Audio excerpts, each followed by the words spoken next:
और चलिए आपको लाइव तस्वीर दिखाते हैं। सीएम भजनलाल शर्मा क्या कुछ कह रहे हैं। मंत्री जी के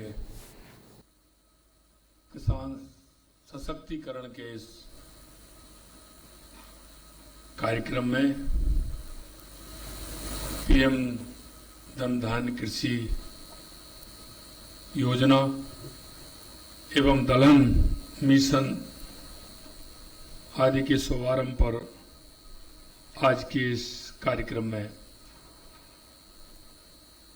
राजस्थान प्रदेश के कृषि मंत्री डॉक्टर किरोड़ीलाल मीणा जी,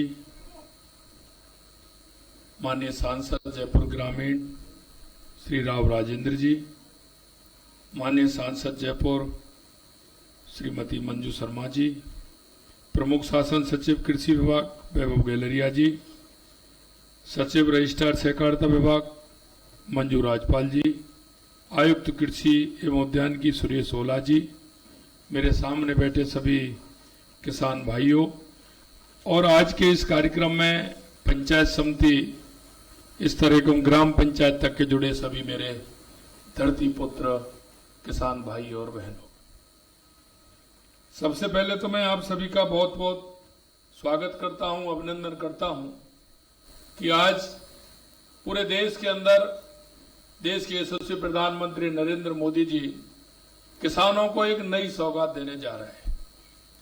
राजस्थान के अंदर भी पंचायत समिति से लेकर ग्राम पंचायत स्तर तक के सभी हमारे किसान भाई जुड़े हुए हैं।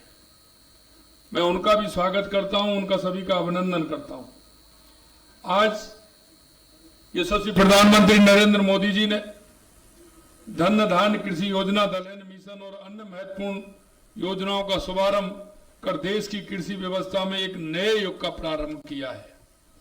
क्योंकि आपने देखा होगा हमारा किसान हमेशा इस बात के लिए चिंतित होता है कि उसकी गारंटी कौन ले, लेकिन देश के यशस्वी प्रधानमंत्री नरेंद्र मोदी जी ने शुरू में ही कहा था कि किसान की आय दुगनी करना, उनको विशेष उपक्रमों से जोड़ना, किसान की आर्थिक स्थिति मजबूत कैसे हो सकती है इसको लेकर के काम करना। मैं आपको कहना चाहता हूं, आपने देखा है 3 विभाग किसान से जुड़े हुए हैं और वो विभाग है, कृषि विभाग तो है ही, लेकिन सहकारिता विभाग वो भी उससे जुड़ा हुआ है और पशुपालन विभाग वो भी किसान से जुड़ा हुआ है। क्योंकि सहकारिता के क्षेत्र में जब हम काम करते हैं तो उसकी आवश्यकता किसान को होती है और किसान की अर्थव्यवस्था को ठीक करने के लिए पशुपालन आवश्यक होता है। आप सभी जानते हैं किसान खेती का काम भी करता है, लेकिन पशुपालन भी बहुत महत्वपूर्ण है और अब से नहीं, हमेशा से पशुपालन किसान की अर्थव्यवस्था को मजबूत करने में बहुत बड़ा सहयोगी होता है। हम इन तीनों को लेकर के हमारे देश के यशस्वी प्रधानमंत्री नरेंद्र मोदी जी चल रहे हैं। आज जिन योजनाओं की शुरुआत की जानी है वे खेत खलिहान तक पहुंचने वाली ठोस व्यवस्थाएं जो उत्पादन बढ़ाने के साथ ही खेती को अधिक आत्मनिर्भर और टिकाऊ बनाने का काम करेंगे। वो इसलिए करेंगे कि दलहन का उत्पादन हमारा होगा तो उसमें किसान को फायदा मिलेगा, सरकार उसको खरीदेगी। प्रधानमंत्री जी के जिन्हें दूरदर्शी पहलों से हमारे किसान भाई बहनों को केवल पारंपरिक खेती तक सीमित नहीं रहेंगे, क्योंकि हमें भी समय के हिसाब से चलना होगा। और ये मैं हमेशा किसान भाइयों से इस बात को मैं कहता हूं कि आज हमें, क्योंकि परंपरागत खेती जो है वो हमारे घाटे का सौदा बन रही है, जिसको हम आज कर रहे हैं।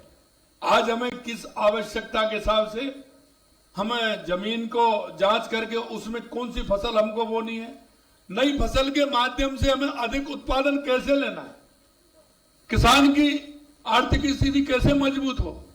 माननीय प्रधानमंत्री जी का कहना है कि बल्कि आधुनिक तकनीकी, वैज्ञानिक तरीके और बाजार से बेहतर जुड़ाव के माध्यम से समृद्धि और प्रगति का नया अध्याय रचेंगे। मैं कहना चाहता हूं, जो ये डॉक्टर साहब अभी चर्चा कर रहे थे उसका कारण यही है, क्योंकि धीरे धीरे हम खेती से किसान भाई भी हमारा दूरी बना रहा है।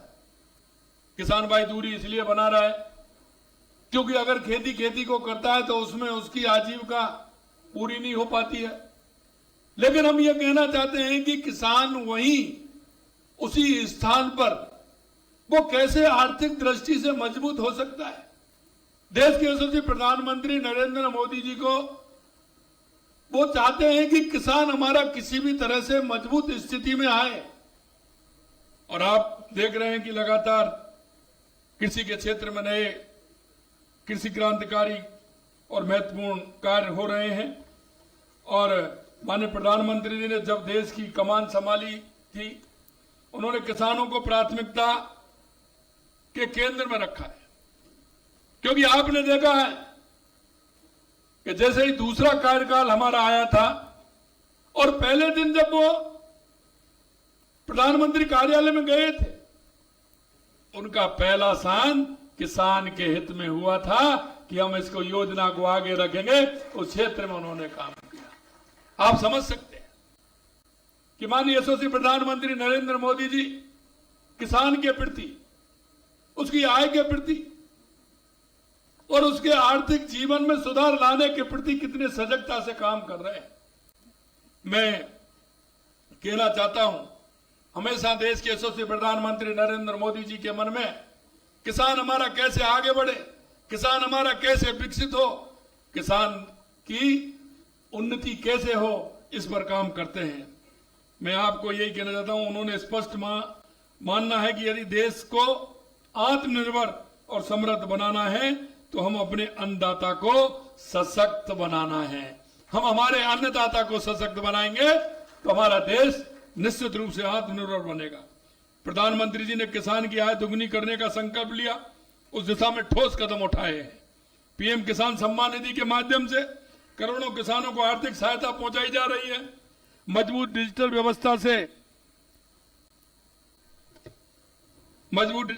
व्यवस्था से धनराशि बिना किसी बिचौलिया के समय पर सही लोगों को तक पहुंच रही है। इससे न केवल विश्वास का निर्माण किया है, बल्कि ये भी एक उदाहरण प्रस्तुत किया है कि सुशासन वास्तव में लोगों के लिए कैसे कारगर हो सकता है। फसल बीमा योजना के तहत प्राकृतिक आपदाओं से होने वाले नुकसान से किसान को सुरक्षा प्रदान की जा रही है। मृदा स्वास्थ्य कार्ड, नीम कोटेड यूरिया, प्रधानमंत्री कृषि सिंचाई योजना जैसी अनेक योजनाओं से कृषि क्षेत्र को नई दिशा मिल रही है। भाइयों बहनों, ये प्रधानमंत्री धन दान कृषि योजना भी मोदी जी की उसी दूरदर्शी सोच का परिणाम है। इस योजना के तहत देश के 100 कृषि जिलों को चुना गया है। पूरे देश के अंदर ऐसे जिले जहां कृषि की क्षमता तो बहुत है, लेकिन सुविधाओं की कमी के कारण किसान अपनी पूरी ताकत से आगे नहीं बढ़ पा रहे हैं। कम उत्पादन, मध्यम फसल तीव्रता एवं औसत से कम ऋण उपलब्ध इन जिलों के चयन की मुख्य आधार बना है।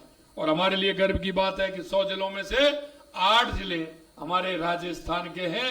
ये इसके लिए मैं देश के यशस्वी प्रधानमंत्री नरेंद्र मोदी जी को बधाई देता हूं कि राजस्थान के वो जिले, ये पश्चिमी इलाके के वो जिले हैं जहां बारिश कम होती है, जैसे बाड़मेर, जैसलमेर, नागौर, जोधपुर, बीकानेर, पाली, जालौर और चूरू को शामिल इस योजना में किया है।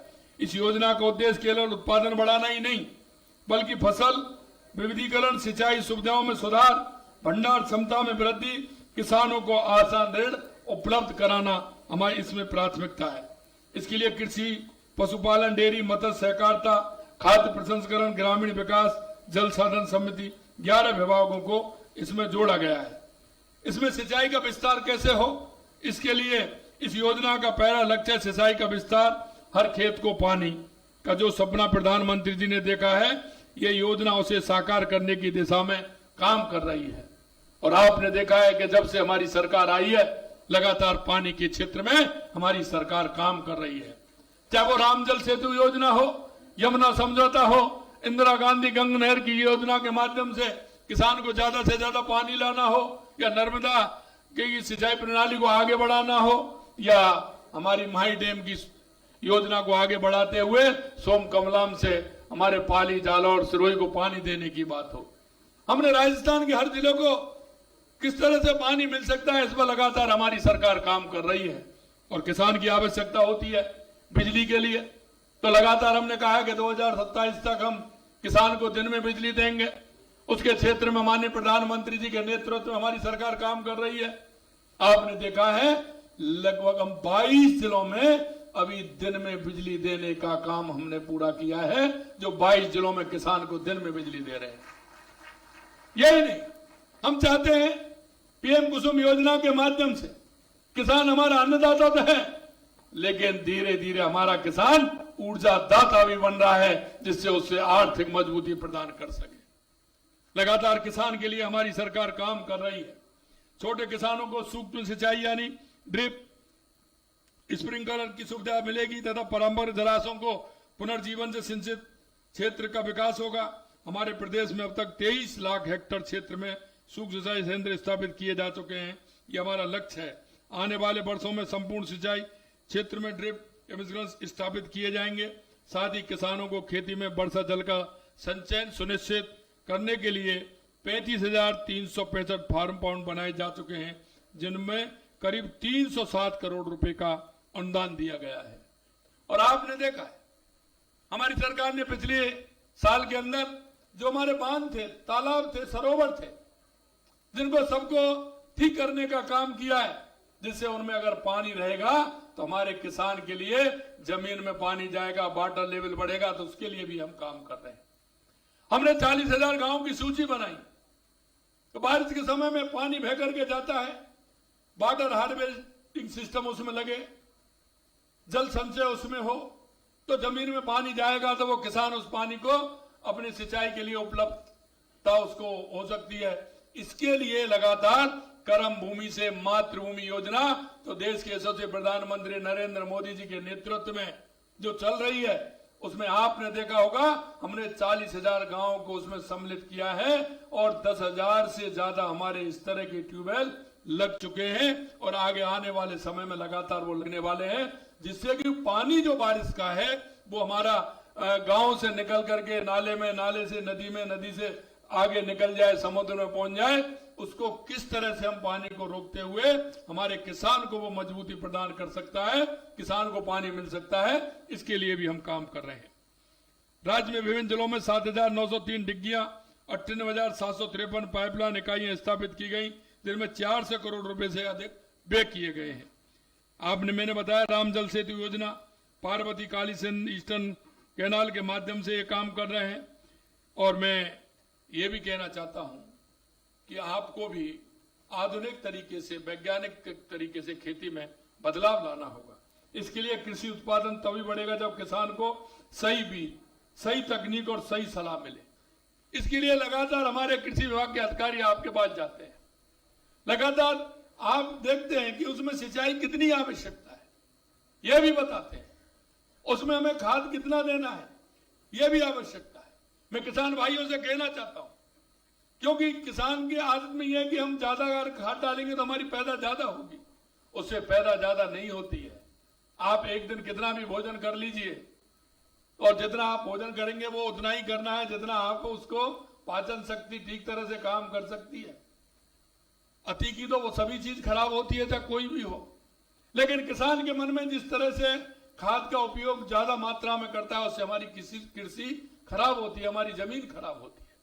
मैं आपसे कहना चाहता हूं आप वैज्ञानिकों की सलाह लें, क्योंकि अगर आपने आज 10 किलो डाला है तो अगले दिन, अगले बार में 15 डालेंगे, 20 डालेंगे, 25 डालेंगे, 50, अगर आप बढ़ाते चले जाएंगे तो उसकी मात्रा कितनी होगी। आपके पास मृदा कार्ड के माध्यम से आप जमीन की टेस्टिंग आप कराते हैं, उसका उपयोग उस हिसाब से लीजिए, हमारी जमीन खराब ना हो, अगले की फसल के लिए खराब नहीं हो। कई लोग ये करते हैं जो बटाई पर जमीन करते हैं, वो 1 साल करते हैं, वो ये सोचते हैं कि 1 साल ही इस जमीन में से मैं निकाल लूं, वो उस खाद की मात्रा इतनी बढ़ा देते हैं उसमें, वो ये सोचते हैं कि एक साथ बो भैया, उससे खेती खराब होती है। उसके मन की कल्पना होती है, लागत लगती है, लागत बढ़ती है, लेकिन वो फसल नहीं हो पाती। मैं आपसे इतना ही कहना चाहता हूं कि उसमें जितनी आप आवश्यकता है उतना उसमें खाद का उपयोग करें, जिससे कि आपकी खेती लंबे समय तक वो ठीक प्रकार से हो सके। आपने कई जगह देखा है कि जमीन अगर ज्यादा खाद का उपयोग किया है तो अगली बार जमीन में पैदा उस हिसाब से नहीं होती है। उसका कारण यही है किसान भाइयों, मैं आपसे इतना ही कहना चाहता हूं कि आपके लिए हमारी सरकार हर क्षेत्र में लगातार हमारा कृषि विभाग काम कर रहा है। आप उनकी सलाह पर अगर काम करेंगे तो लंबे समय के लिए हमारे आने वाली पीढ़ी के लिए भी उसको फायदा होगा और हमारी जमीन एक अच्छी और उर्वरक बनी रहेगी। यह भी मैं आपसे निवेदन करना चाहता हूं। राज्य में अब तक 14 लाख सॉइल हेल्थ कार्ड जारी किए जा चुके हैं। राज्य सरकार ने 57,000 से अधिक किसानों को कृषि यंत्रों में 540 करोड़ रुपए का अनुदान भी दिया है। हमने भंडार प्रसंस्करण का भी काम प्रारंभ किया है। इसके लिए शुरू की गई पहलों के माध्यम से पंचायत और ब्लॉक स्तर पर हम गोदाम बना रहे हैं।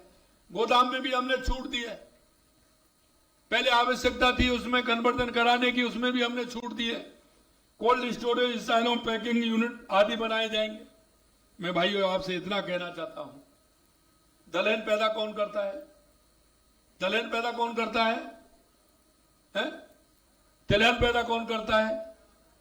फल पैदा कौन करता है? मसाले पैदा कौन करता है? मेरे भाइयों, मैं यही कहना चाहता हूं आपसे कि पैदा हम करते हैं लेकिन उसकी यूनिट नहीं लगा पाते। हमारी राज्य सरकार ने निर्णय लिया है जहां अधिक फसल जिस क्षेत्र में होती है, जहां जीरा होता है वहां उसकी यूनिट लगाइए, जहां धनिया होता है वहां उसकी यूनिट लगाइए, जहां दलहन होती है वहां उसकी यूनिट लगाइए, या तिलहन की उत्पादन है वहां उसकी यूनिट लगाइए। और मैं आपको यही कहना चाहता हूं, हमने निर्णय लिया है कि हर पंचायत में हमारी कोऑपरेटिव की समिति होगी, सहकारिता की समिति होगी। उसके माध्यम से आप आइए, उसके माध्यम से आइए, कोऑपरेटिव सोसाइटी को मजबूत बनाइए। अगर उसको आप मजबूत बनाएंगे, वहीं हमारी जो डॉक्टर साहब अभी कह रहे थे कि हमें पुरुष ही पुरुष दिख रहे हैं, महिलाएं नहीं दिख रही हैं, हमारी महिलाओं को उन उद्योगों से जोड़ करके उनको घर पर ही काम देने का हम काम करेंगे, जिससे कि हमारी महिला भी सशक्त होंगी। आज हम गांव को यूनिट क्यों नहीं बना सकते? आज जीरे की पैकिंग कोई और करता है क्या? हम मशीन ला करके हमारी बहनों को पैकिंग के लिए और उसके लिए हम यूनिट में नहीं लगा सकते क्या? हम धनिया की यूनिट में नहीं लगा सकते क्या? हमारे यहाँ ईसबगोल होता है उसमें नहीं लगा सकते क्या? हमारे यहाँ सवाई माधोपुर करौली में अमरूद होता है, उसकी प्रोसेसिंग यूनिट बना करके उसको मार्केट में क्यों नहीं ला सकते? हमारे यहाँ बालोतरा बाड़मेर में बहुत बढ़िया अनार, बहुत अच्छा अनार होता है, उसकी हम यूनिट क्यों नहीं लगा सकते? गंगानगर हनुमानगढ़ में किन्नू होता है, वहां यूनिट क्यों नहीं लगा सकते? जैसलमेर के अंदर हमारा खिजूर होता है जो बाहर से आता है, उस खिजूर से बहुत अच्छा है, तो हम उसकी यूनिट लगा करके उसकी मार्केटिंग क्यों नहीं कर सकते? मेरे भाई और बहनों, मैं यही कहना चाहता हूं आप सभी किसान भाइयों से, हम सहकारिता से जुड़ करके, क्योंकि इस कांग्रेस ने सहकारिता को भ्रष्टाचार का अड्डा बना के रखा है, भ्रष्टाचार का अड्डा बना के रखा है। अगर हमारी सहकारी संस्थाओं को हम मजबूत करेंगे, हमारी सहकारिता की समिति अगर हमारी मजबूत होगी, तो हमारे किसान को उसका बहुत बड़ा फायदा मिलेगा। और इसीलिए मैंने कहा सहकारिता, पशुपालन और कृषि, अगर ये तीनों मिल जाते हैं, हमारी छोटी छोटी यूनिटें खुल जाती हैं, हमारे गोदाम बन जाते हैं, हमारी यूनिट लग जाती है, तो हमारा किसान समृद्ध किसान होगा, विकसित किसान होगा, आर्थिक रूप से सशक्त किसान होगा, आत्मनिर्भर किसान होगा। मेरे भाई और बहनों, मैं यही कहना चाहता हूं। कुछ लोग हैं, किसानों में भी कुछ लोग हैं, वो बीच में कुछ ना कुछ किसानों के बीच में गड़बड़ करते रहते हैं, वो अति होशियार होते हैं, उनसे भी ध्यान देना। मैं सही बता रहा हूं, क्योंकि डॉक्टर साहब कह रहे थे खाद की कोई कमी नहीं है, लेकिन ऐसे लोग पहले से एडवांस करके करते हैं। कुछ ऐसे व्यापारी हैं जो उसको भंडारण कर लेते हैं। मैं आपसे यही और कहना चाहता हूं मेरे भाई और बहनों, कि हमको सबको साथ लेकर के, क्योंकि माननीय प्रधानमंत्री जी का सबका साथ, सबका विकास, सबका विश्वास और सबका प्रयास जिस है, उसमें मिलकर के हम काम करेंगे और हमारे राजस्थान के किसान को समृद्ध बनाने में हमारी भूमिका होगी। शुभ खाद्य प्रसंस्करण योजना के माध्यम से अपनी फसल को स्थानीय स्तर पर प्रसंस्कृत कर सीधे बाजार तक पहुंचाने में सुविधा इससे मिलेगी। और इसलिए हम गोदाम बनवा रहे हैं। उन गोदामों में आप ठीक प्रकार से रख सकते हैं, एफपीओ के माध्यम से भी ये काम कर सकते हैं। सहकारी संस्था के माध्यम से भी कर सकते हैं।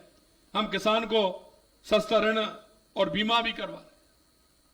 और मैं आपको एक बात कहना चाहता हूं, हमेशा आपको दिक्कत आती है किसमें? गिरदावरी में। हमने ये भी कर दिया कि हमारा किसान स्वयं गिरदावरी करेगा, स्वयं गिरदावरी करेगा, जिससे किसी की आवश्यकता उसमें नहीं होगी। हम आपको डेट निश्चित होगी, इस डेट तक आप अपनी गिरदावरी कर दीजिए। आपकी अगर फसल खराब होगी उसकी जिम्मेदारी सरकार की है, बीमा कंपनियों की है। लेकिन इतना ही मैं कहना चाहता हूं कि उसमें समय से हो जाना चाहिए। समय से अगर उसका हो जाएगा, हमने ये भी कहा है कि ड्रोन के माध्यम से हम फसल की जानकारी उसकी समय समय पर लेते रहें, सैटेलाइट के माध्यम से भी हम जानकारी लेते रहें, जिससे आपको किसी भी प्रकार की दिक्कत नहीं हो। आपकी फसल की जानकारी मिलेगी तो किसान को उसका फायदा मिलेगा। और गिरदावरी स्वयं करेंगे तो आपको भी रहेगा कि मेरी गिरदावरी मुझे करनी है, इसलिए आपको किसी प्रकार की कोई दिक्कत नहीं आएगी। कृषि अवसंरचना निधि के माध्यम से दीर्घकालीन सस्ते ऋण की सुविधा दी जा रही है। किसी प्राकृतिक आपदा, मौसम की मार से फसल को नुकसान, प्रधानमंत्री फसल बीमा योजना की कवच बन रही है। कांग्रेस ने 50% किया, पहले 50% था, हमने माननीय प्रधानमंत्री जी ने 33% कर दिया। 50% में आते नहीं थे। हमने यूनिट भी को भी कम किया है। पहले पूरी तहसील को यूनिट बना रखा था, हम यूनिट भी काम पर आ गए। हमने यूनिट भी कम किया है। मेरे भाइयों, हमारे देश के यशस्वी प्रधानमंत्री नरेंद्र मोदी जी किसान को हमेशा समृद्ध बनाना चाहते हैं, मजबूत बनाना चाहते हैं। और किसान मजबूत होगा तो हमारा देश मजबूत होगा, यह मैं आपसे कहना चाहता हूं। मुझे बताते हुए गर्व है कि 2 वर्ष में राज्य ने 7.5 करोड़ से अधिक फसल बीमा पॉलिसी जारी की गई, जिसके अंतर्गत 3,452 करोड़ रुपए का राज्यांश प्रीमियम जमा भी कराया है। 1,76,00,000 पॉलिसी धारक किसानों को 5,965 करोड़ रुपए के मुआवजे का भुगतान भी हमने कर दिया है। 5,965 करोड़ रुपए का। वर्ष 2025 में अब तक 2,16,00,000 पॉलिसी जारी की जा चुकी है। कृषि के साथ पशुपालन, ऊर्जा, मैंने ये बताया, हमने एक ऊर्जा और जोड़ा है उसमें। जो किसान सोलर से काम करेगा, किसान जितनी बिजली काम में आती है उतनी दे, बाकी का हमारी ग्रिड में दे, उसको किसान को उसका पैसा मिलेगा। अन्नदाता के स्थान पर ऊर्जा दाता भी हमारा किसान बनेगा। 4 स्थान हमने दिए। पशुपालन किसान का है, सहकारिता के माध्यम से है, और दूसरा ऊर्जा के माध्यम से भी है। हम किसान को हर तरह से जोड़ना चाहते हैं, और अगर हमारा किसान जुड़ेगा तो निश्चित रूप से उसका फायदा उसको मिलेगा। अंत में मैं आपसे इतना ही कहूंगा मेरे भाइयों, मंगला बीमा पशु योजना के लिए 400 करोड़ रुपए कर गाय, भैंस, भेड़, बकरी, ऊंट आदि के लिए 42 लाख पशुओं का निःशुल्क बीमा किया जा रहा है। यही नहीं, आपने देखा होगा, हमने तो आपको गौपालक क्रेडिट कार्ड भी दिया है। किसान क्रेडिट कार्ड के आधार पर, उसमें कोई और ज्यादा नहीं है, उसी के आधार पर गौपालक क्रेडिट कार्ड भी आपको मिलेगा, जिससे कि गाय भैंस भी आप खरीद सकते हैं। और आपने ये भी देखा है